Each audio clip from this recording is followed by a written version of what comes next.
This is coverage you can count on. WGAL News 8 at noon starts now. Hey, good afternoon, everyone. I'm Brian Roach. New at noon today, we are now hearing from Amtrak after a Philadelphia congressman is raising concerns about SEPTA's funding issues and the possible changes and impacts it could have on Amtrak commuters. In a statement sent to News 8, Amtrak said a lack of funding from SEPTA will negatively impact Amtrak's ability to reinvest in the rail network.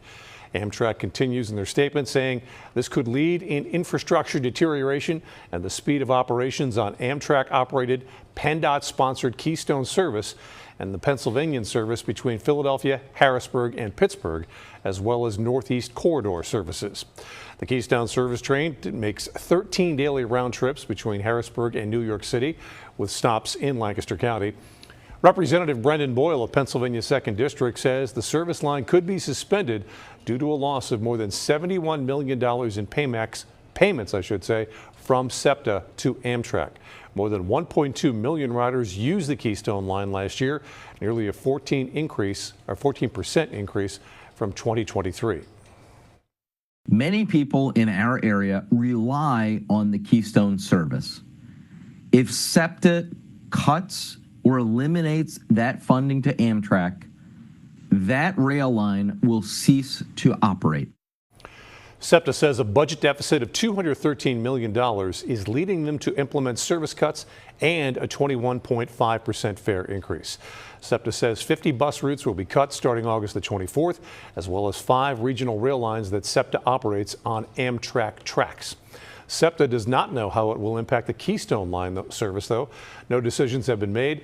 We reached out to Amtrak for a statement. We have not yet heard back. New at noon today, Governor Josh Shapiro was in Harrisburg this morning talking about unemployment compensation.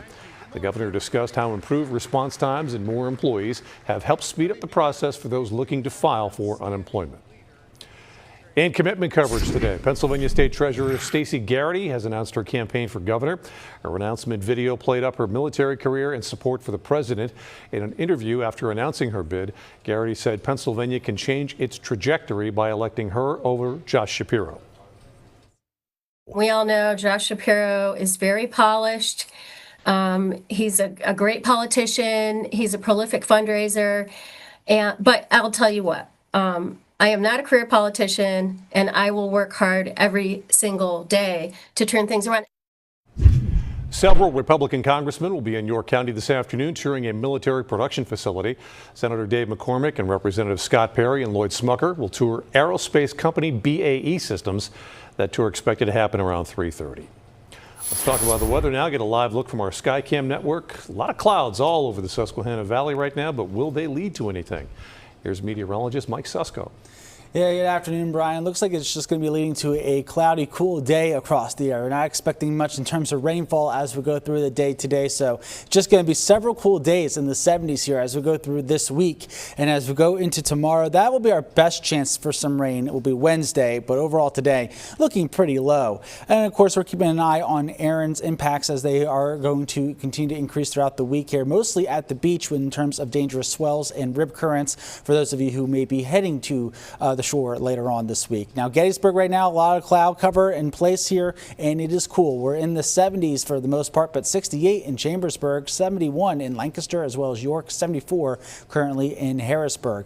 Storm Team Live Radar Network just showing that a lot of cloud cover nearby. Any rain is to the south there by Ocean City and south in Virginia. But as we look at your 12-hour forecast, 74 the high today as we continue to deal with the clouds and those winds mostly out of the east. We'll show you when things finally warm back up coming up in a little bit.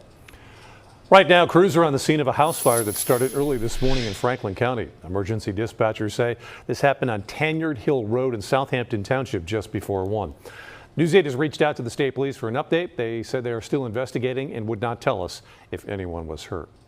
And take a look at this view of a crew of crews putting out a barn fire in Pelham Township, York County. This is in time-lapse mode. It started just after 7 last night on Hillview Road, but you could see the smoke from miles away. As soon as we got close, we seen all the fire trucks. The smoke was, you could just see it. It was, like I said, when we drove by it the first time, you could see it still resembled a barn. It was like the roof was on fire, maybe the side. But in the 20 minutes it took, I went home and came back. And in that 20 minutes, when we got back, it didn't even resemble a barn anymore. Emergency dispatchers say no injuries were reported and all of the animals made it out of the barn safely. And this video we're about to show you shows the moment of an apparent ship explosion near the Key Bridge in Maryland last night. It happened just before 6:30 as the ship was leaving the CSX coal dock. A crew of 23 people were on board the 751-foot bulk carrier.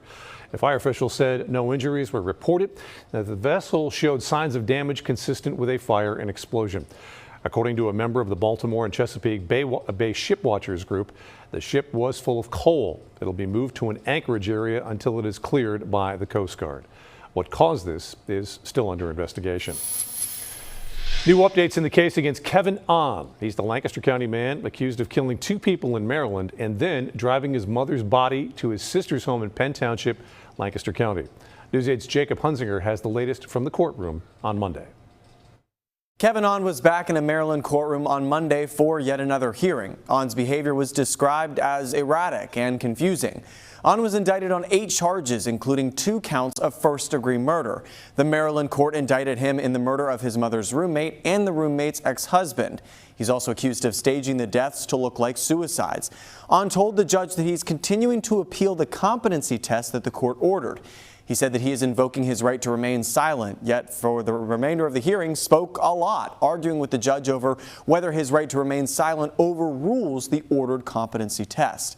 Ahn went on to say to the judge, quote, "I haven't been out of my cell in 5 days. I haven't gotten to shower in 5 days. Am I mentally ready to answer any questions? Mentally, I'm competent, but I'm fatigued.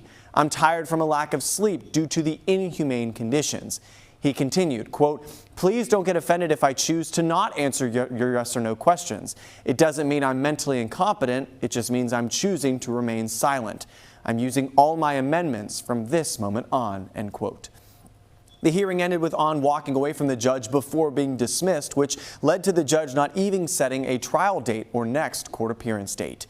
Definitely a story that continues to develop. Back to you. Pennsylvania State Police are helping officials in Texas with a cold case from 1984 involving the death of a Lancaster County native. Over 40 years ago, skeletal remains were found in a remote area near Wizard Wells, Texas. Last year, genealogy research identified the woman as Roberta Mumma, a graduate of Ephrata High School. Texas Rangers say her last known location before the discovery of her remains was in Tennessee.